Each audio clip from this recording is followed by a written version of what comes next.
Things with Bandai are getting slightly stranger. Here's your look at the Banpresto Netflix Stranger Things QPosket figurines.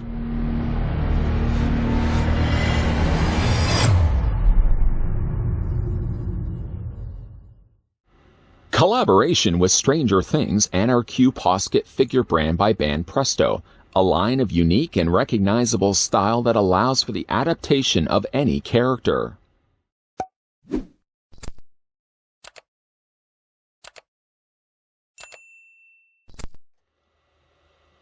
Before we get a closer look at the brand new Stranger Things QPosket, let me first thank the folks over at Banpresto that provided the samples of Stranger Things 11, Hopper, and Lucas that we can have a look at in this review.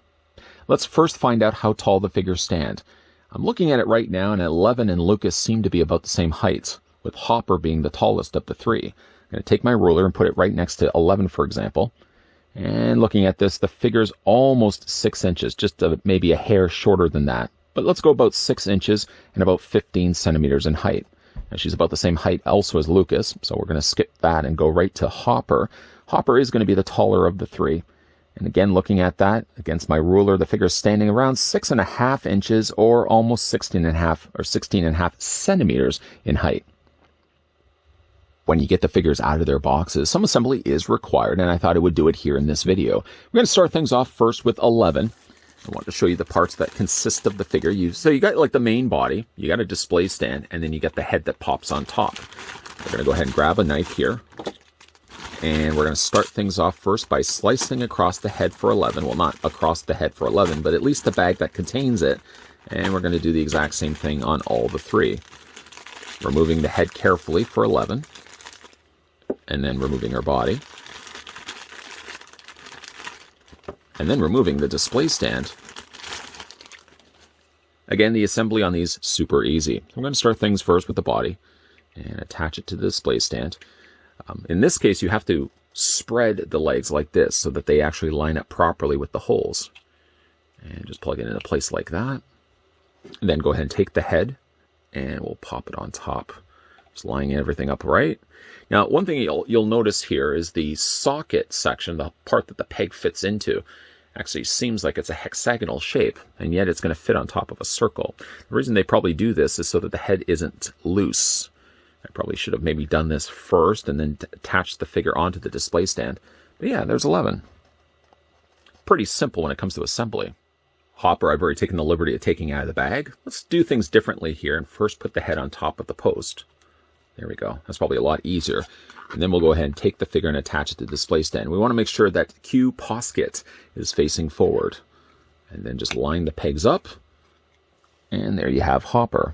Just move 11 a little bit closer to him. And finally, then for Lucas, let's go ahead and slice the bag open.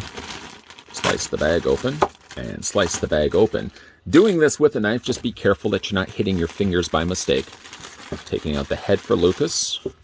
Taking out the body for Lucas. And taking out the display stand also for Lucas. The display stands seem to be the same with all the three. Very nice decorative finish. We're going to kind of look at these figures closer in a second. And actually, let's get the head on for Lucas. Yeah, it's so much easier doing the head onto the body, putting the head onto the body first, because you can put a little bit more pressure onto it. Twist it in, make sure it's in place. And then we'll go ahead and take the legs and line up everything. Now, and this is the case where with Lucas, it seems like the holes are facing more on an angle. Instead of actually facing forward, they're facing just off to the side. Kind of interesting, a different way of displaying the figure. And there's Lucas fully assembled as well. Now that the figurines have been assembled, we can actually get a closer look at them. We're going to start things first with 11. Now, this particular 11 is Volume 1. You can already see right away that she does have the shorter hair. All of the figurines stand on top of what seems to be the same display stand. I would imagine as well the line of QPosket will all have this familiar display stand moving forward. And again, this is where the figure's feet plug into place. You can see the bottom where the holes would have been for those pegs. So of course, for obvious reasons, you can't take the figurine off and have it standing on its own because of course it's going to have the little pegs sticking out from the bottom. Getting a closer look at the head sculpt here. It takes the idea of 11 and certainly puts an anime spin on it, giving her slightly larger eyes, very pretty looking face, pale in complexion. The irises, for example, as you can see, Slightly lighter down below, slightly darker on the top, and a little bit of reflection off into the corners. The eyelashes, only singular done at the top. There's two larger eyelashes with much smaller ones down below that. It's a pretty looking face, I have to say. And again, this one does have the shorter style hair. The hair is handled in such a way that it doesn't quite look like brown. It kind of looks like a very muted brownish gray. But the hair is sculpted really nicely. The way that these figures were also assembled, in some ways you do have articulation in the head. I did notice, though, rotating the head too much, sometimes the heads are known to popping off the neck peg. But, I mean, again, it's so easy just to pop it back into place. Very nice looking head sculpt, though, for 11. Being the fact that this one's also called Volume 111, I gotta believe that they're probably going to be releasing other versions of the character down the road. This one does have the longer, well, the long sleeve jacket, the blue jacket there, with the zippers sculpted in the front. She's got her pink dress underneath there. The jacket is slightly soft plastic, but not too soft that you can actually move it away from the dress. The dress is a nice coloring that they went with. Kind of looking the way that they've sculpted the hands as if she's almost ready to use her powers. It'd be kind of fun if they actually released this one down the road as a variant, with a little bit of blood trickling out from her nose. Really, really happy with that head sculpt. Further down, as you can see, they've sculpted in the sneakers. It doesn't look like they've added any little bit of extra coloring to it, just using the coloring of the plastic. At least they did paint the socks in. The knee-high socks are done in white, with the bands of green and yellow added on top of it. Yeah, really like the look of 11. I would really like to see them release another version of 11 with slightly longer hair. Moving then on to the Chief of Police, on to Jim Hopper here. Right away, picking the figure up, I noticed there's a lot more weight with Sheriff Hopper, because again, there's a lot more sculpting happening here. Starting first with the head sculpt. Again, the larger eyes here done in this case in blue.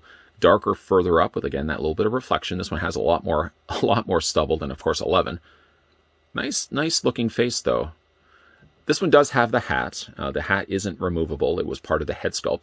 And again, the way the head is attached to the neck gives you a little bit of articulation that you can rotate back and forth. Even the finer details are added to his outfit, for example. So on the patch on the one shoulder, he's got the American flag. On the other patch, he's got Hawkins Police. He's got his badge. And he's even got a little name tag that says Hopper, complete with pen pocketed inside the one side. Holstered on the side, he does have his belt. Well, holstered on the side of the belt, he does have his gun. And again, this one is plugged into the display stand. Paint all around is really nice in these figures.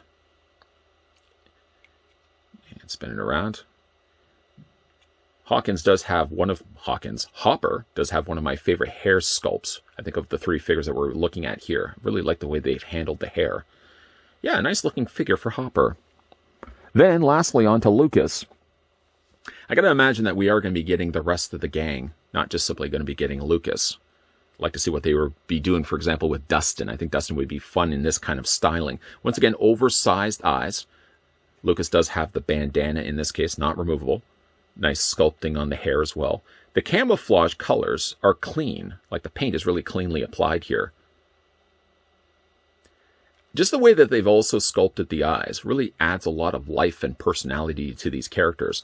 Lucas, for example, we spin the figure around, you can see has the backpack on his back and also is wearing, is that a corduroy jacket? I feel like it's a corduroy jacket, as well as several pockets on the front of those corduroy pants. I believe they are as well. Everyone back then, I mean, I had probably 5-6 pairs of corduroy pants, and everybody would know when you're coming into the room. Swish, swish, swish.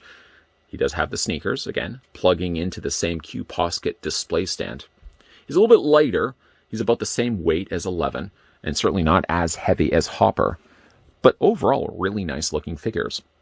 The folks over at Banpresto not only sent me over 11, Hopper, and Lucas, but they also sent me over the Demogorgon, which we are going to be looking at in an upcoming review. If you like Stranger Things, and you certainly like that anime style, combining the two together, which seems really like a logical idea, you really get these interesting looking decorative pieces, these decorative figurines that you can put on display. They don't have it really much in the way of articulation, really only just in the heads. But the fact that you also get the chance to put them together, assembly, as you already saw earlier into this review, super easy. Just popping the head onto the body and then popping the body then onto the display stand. Again, you got some really nice, really interesting looking Stranger Things that you can add to your collection. Here on this channel, we have looked at Banpresto figurines in the past, but most of the time they've usually been inside of anime subscription boxes. resulting in me not knowing as much about the character or the series that the characters were based from. Quite the contrary here when it comes to Stranger Things. Loving the series that we've gotten so far, 3 seasons already, with now a new one hitting the early 2022. I can't wait to see what the gang have in store for the new Stranger Things. And I'm really liking this line so far. Taking the core idea of what these characters look like and giving them a slight anime spin works quite well with these characters. My favorite of the 3 that we looked at in this review was 11. Might have even said earlier into this review too, I wasn't sure if Banpresto had done more QPoskets Stranger Things, and sure enough, checking online, they've done a whole slew of different Stranger Things, even an updated 11, which I think was in season 3 with the longer hair and sort of that Hawaiian shirt that she's wearing. There's also a QPosket of her, which I think I might want to track down and add to my collection. Yeah, of the 3 that Banpresto was nice enough to send my way, my favorite is the 11. I really like the way that she looks. And yeah, anime, that styling of anime with the oversized eyes and stylistic features definitely does work well with the characters of Stranger Things. A big thank you, though, to the folks over at Banpresto that provided the samples of the brand new QPosket. We looked at 11, we looked at Lucas, we looked at Chief Jim Hopper. And again, if you guys are interested, pick these ones up for yourself. They are available. I'm checking around even online. Places like Big Bad Toy Store have it. Places like GameStop have it as well. So they are pretty easy to come by if you guys are looking to pick these up for yourself. And again, in an upcoming review, we are also going to be looking at the Demogorgon. And I can't wait to put that one together as well. What do you guys think of these figures? Let me know down below in the comments section. And as a video question to you, the viewing audience, let me know in the comments section, what was your favorite season of Stranger Things? As much as I like season 1 and season 2, so far my favorite season has been the 3rd season. But what is your favorite? Let me know down below, again, in the comments section. And if you are new to this channel, you're enjoying the content that you're seeing, make sure you hit that subscribe button down below, turn on the bell notification, and make sure, you're coming back to this channel. While we have wrapped up things on the QPosket 11, Hopper, and Lucas, the review of the QPosket Demogorgon is coming your way, so make sure you keep your peepers peeled for that. As always, guys, thanks for watching. See you guys next time.